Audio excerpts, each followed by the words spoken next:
Bonjour, c'est iPodTouch Pro et aujourd'hui je vais vous montrer comment jouer YouTube en arrière-plan sur votre téléphone Android sans être routé. Alors premièrement, pourquoi que ça prend une application pour pouvoir lire YouTube en arrière-plan? Premièrement, c'est parce que YouTube là, ne permet pas de pouvoir regarder une vidéo sans être vu, bien sûr. Fait qu'admettons, si vous servez de YouTube pour écouter de la musique, ben YouTube, ils s'en foutent, ils veulent que vous écoutez la vidéo au complet avec votre écran. Alors c'est pour ça que sur le Play Store, on ne peut pas retrouver d'application de façon native qui permet de jouer YouTube en arrière-plan lorsqu'on verrouille son appareil. Donc les seules options qu'on a, c'est soit que vous payez YouTube Premium pour votre cellulaire avec 10€, 10$ par mois environ. Fait que si vous achetez YouTube Premium, eh bien, il n'y a plus de problème. Vous pouvez télécharger les vidéos sur votre cellulaire, vous pouvez verrouiller, blablabla. Bref, 10€ par mois, c'est quasiment comme un compte Netflix, là, puis c'est juste YouTube. Fait que on va aller au plan B.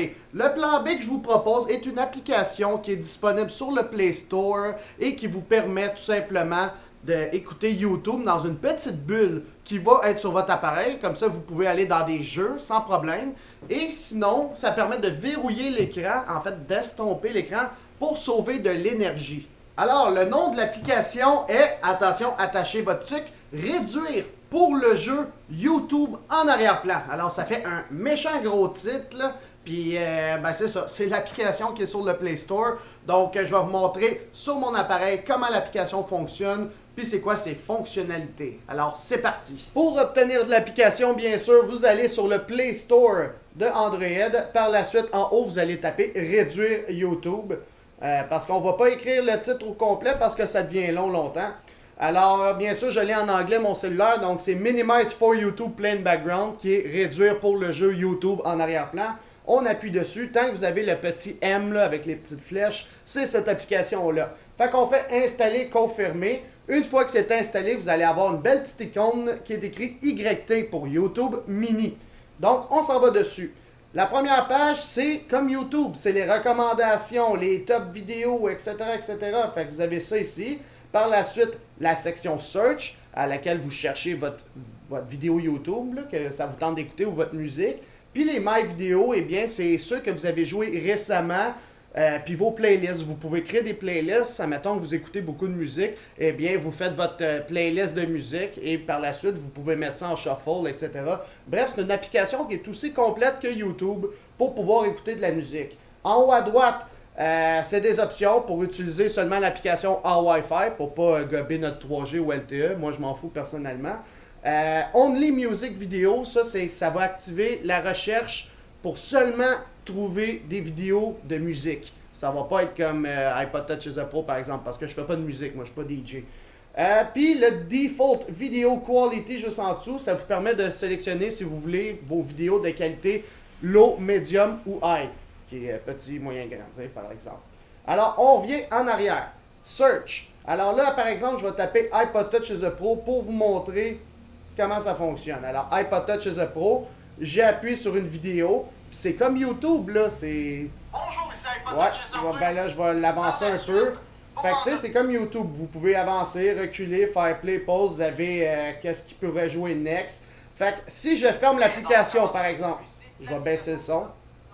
Alors, si je ferme l'application, et voilà, j'ai une petite fenêtre ici que je peux déplacer partout pour pouvoir écouter ma vidéo tout en étant dans d'autres applications. Fait que, mettons, je m'en vais dans Google Chrome. Il n'y a aucun problème. Je peux déplacer ça, faire mes recherches, etc.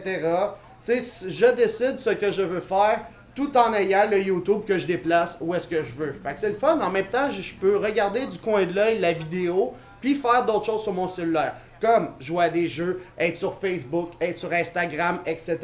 Quand vous voulez le réouvrir, vous faites juste appuyer dessus. Et boum, vous retournez dans la vidéo. Là, vous me dites, ouais, mais Isiap, on avait parlé que quand vous verrouillez le téléphone, eh bien, je veux que la musique continue parce que je suis en train de gaspiller ma batterie de cellulaire, de smartphone. Alors, il y a un piton qui s'appelle Save Energy juste là. Quand on appuie là-dessus, admettons que je le fais, poup, l'écran devient très sombre, comme vous le voyez ici. Alors, le seul moyen pour retourner, puis la musique continue, là, check, on entend ma voix. Puis là, quand vous voulez revenir, c'est comme un déverrouillage d'iPhone, en bas, de gauche à droite, puis vous avez déverrouillé. Fait que quand on fait Save Energy, c'est comme si on avait locké, tu sais, je peux rien toucher, là, puis pas faire Next, puis etc. C'est juste un petit slide. Puis c'est comme avoir verrouillé son cellulaire, puis ça sauve de la batterie, parce que l'écran est tout désactivé, puis la luminosité, puis Dieu sait que c'est ça qui prend de la batterie sur notre appareil. Fait que c'est pas mal ça que l'application en fait, en gros. Quand vous fermez le YouTube Mini, eh bien, ça devient une petite fenêtre, puis quand vous rappuyez dessus, puis vous voulez Save Energy en bas à droite, eh bien, c'est comme avoir verrouillé son appareil. Alors, c'était pas mal ça pour présenter l'application YouTube Mini, réduire YouTube pour le jeu en arrière-plan. Puis c'est ça, c'était pas plus compliqué que ça. On peut même mettre en favori des vidéos. Puis quand vous écoutez des vidéos, puis vous retournez en arrière, ben dans My Vidéo, ça va vous dire qu'est-ce que vous avez joué récemment. Bon, savoir qui a volé votre smartphone. Par la suite, David Bowie, quand je voulais écouter une musique. Mais si je la joue, je vais faire bannir ma vidéo. Bref. Fait que c'était pas mal ça pour cette application-là. Alors j'espère que vous avez aimé la vidéo, surtout celle-ci. Avec un pouce bleu, vous allez me le montrer, puis en vous abonnant à ma chaîne. Puis sinon, ben, c'est parce que la vidéo était pas tant longue à expliquer. Là, c'était vraiment une application comment utiliser YouTube en arrière-plan, si on veut. Fait que tout ça, c'est de la faute de YouTube, là, qui veulent pas qu'on écoute leurs vidéos en verrouillant notre cellulaire. Fait que on essaie de trouver des alternatives. C'est sûr qu'il y en a d'autres comme Black Screen of Life, qui est une application qui n'est pas sur le Play Store et qu'on doit télécharger avec un APK. Le lien est dans la description de la vidéo. Puis ça permet de, quand tu écoutes YouTube sur ton cellulaire, eh bien, tu mets ton pouce sur le capteur, comme quand tu parles au téléphone, là, ton écran se verrouille. Eh bien, c'est la même chose, mais tu verrouilles YouTube en faisant ça. Fait que ça lock ton téléphone, mais qui n'est pas locké dès que tu enlèves ta main. Bref, je le trouvais pas utile, c'est pour ça que j'ai pas fait une vidéo là-dessus. Je vous en parle quand même. Puis si vous voulez voir de quoi ça a l'air, ben allez voir sur leur site internet avec le lien dans la description de la vidéo. Alors c'est ça, c'était iPod Touch is a Pro. Merci. Puis si vous aimez toujours pas YouTube pour écouter votre musique, ben il y a Spotify. Ah non, c'est vrai, Spotify c'est payant. Ben il y a SoundCloud. SoundCloud est totalement gratuit, puis il y a beaucoup de musique là-dessus, surtout du dubstep là. Si vous voulez écouter du dubstep là, allez sur SoundCloud. Ça je vous le recommande fortement.